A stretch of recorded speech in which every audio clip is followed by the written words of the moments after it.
can feel the excitement pulsing through my veins as I step off the car and head towards the club with my friends. We had been working tirelessly on our project for months, and finally our professor approved it. We were ecstatic to say the least, and what better way to celebrate it than to hit the club. Hey Ryan, you ready to party? My friend Unji slings her arm over my shoulder as we make our way through the line. I grin in response, feeling the adrenaline pumping through my system. Bet you ass I am, I reply, earning a round of laughter from the group. As we step into the club, the music hits us like a wave, and we immediately make our way to the bar to grab some drinks. I order a round of shots for everyone, and we toast to our success. Cheers to us, the brilliant minds behind the project. Lisa exclaims, clinking her glass against mine. We make our way to the dance floor. I can feel the energy of the crowd pulsing around us. We jump and dance to the beat, laughing and joking around. Hey Ryan, ever thought of getting laid with someone blowing off some steam? Rosa yells over the music. I shake my head. Bra, who would even want to sleep with me? I said. You make the call and 1,000 will line up for you, she shouts, causing the group to erupt in laughter. Come on guys, it's not that simple, I said, and the girls laughed more. We spend the next few hours dancing, drinking, and just enjoying each other's company. It feels good to let loose and celebrate all our hard work. As the night wears on, I can feel exhaustion setting in, but I don't want the night to end. We were still crazy on the dance floor. Our beer is almost gone, and I'm thinking of getting a new one from the bar. Hey guys, one more round before we call it a night? I suggest, and my friends agree wholeheartedly. Before I turn around, I feel a pair of cold hands wrapped around my waist, and my breath hitches all of a sudden.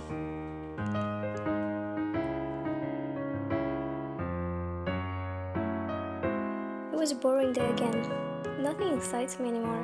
Jimin dragged me to another business deal with Jaewon, and I half-heartedly had to be there.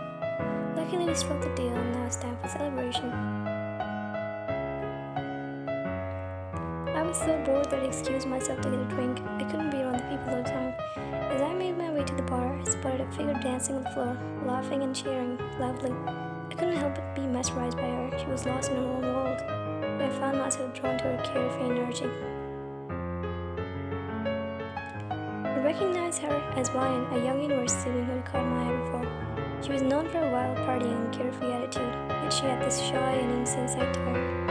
I'd never paid much attention to her until now. Now that she was before me, I couldn't help but be drawn towards her. She was such an eye candy.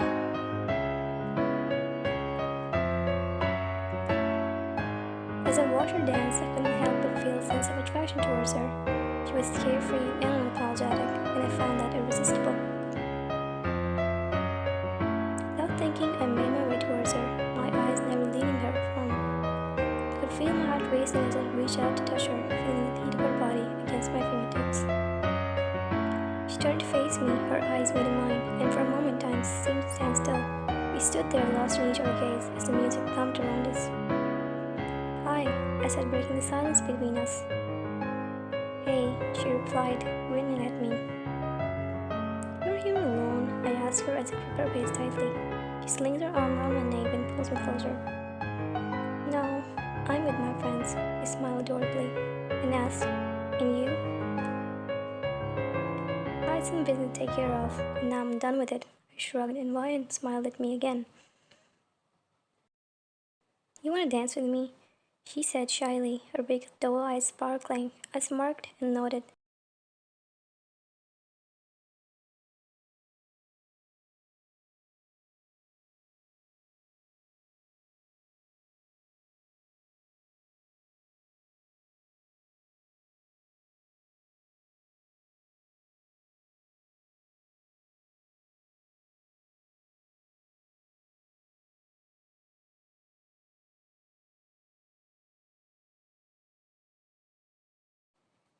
She was a head shorter than me, and her body fits perfectly against me. I took a drag of her perfume, and God, she smelled like heaven.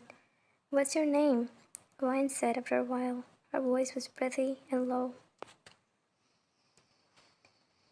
I said, caressing her belly in small patterns. Though I knew her name already, I wanted to hear from her pretty lips. Beautiful Ryan, her beautiful lips. I'm Ryan, she said giggling. Then she turned around to face me. Her hands slung around my shoulders and my hands dropped to her waist. "You're really handsome." She bit her lips shyly and manner lost it. This pretty, beautiful, out-of-the-world gorgeous girl called me handsome? Oh really? I acted like I didn't know I was handsome. Like, hello, this is the job. What are you talking about? She nodded, and that was all it took for me to know that I wanted her. I wanted her to be mine, to hold her close, and never let her go. I had to wait for the right moment though.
Why my bottom hurts so much? I'm sore all over. God, where am I even?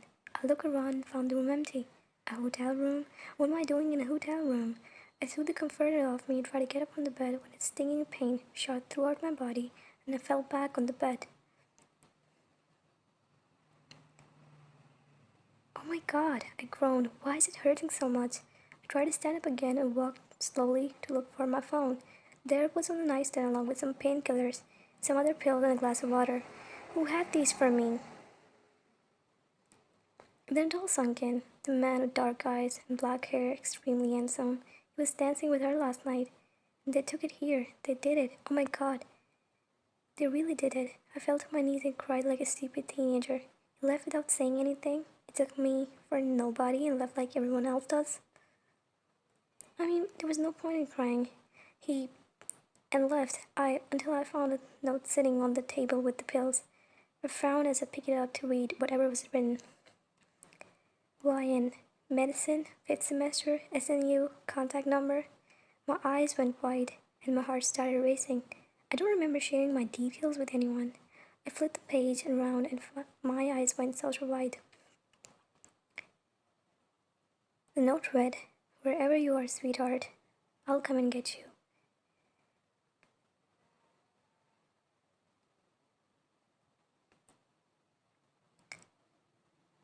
A whole week went by and thankfully I didn't hear from that guy anymore. I was angry that I couldn't even remember his name.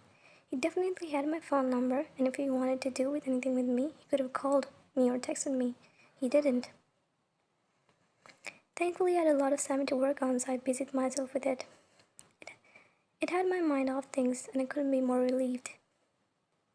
It was the morning next day when I was on my way to the class, when I heard a commotion in our cafeteria. Something was off. I quickly paddled to the lobby that led to the cafeteria when a huge herd of students rushed outside in masses. It was all a mess. They were shouting like crazy. "Fire, fire, run," was all I heard. The alarm went off.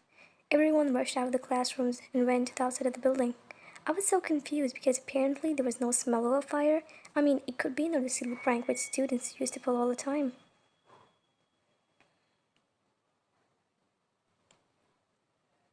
I found Lisa running towards me. "YN, you idiot, run along or you'll be fried to crisps. Come on." She tugged on my arm while I stayed put, not moving an inch. The halls were already empty and there wasn't anyone left behind other than me and Lisa.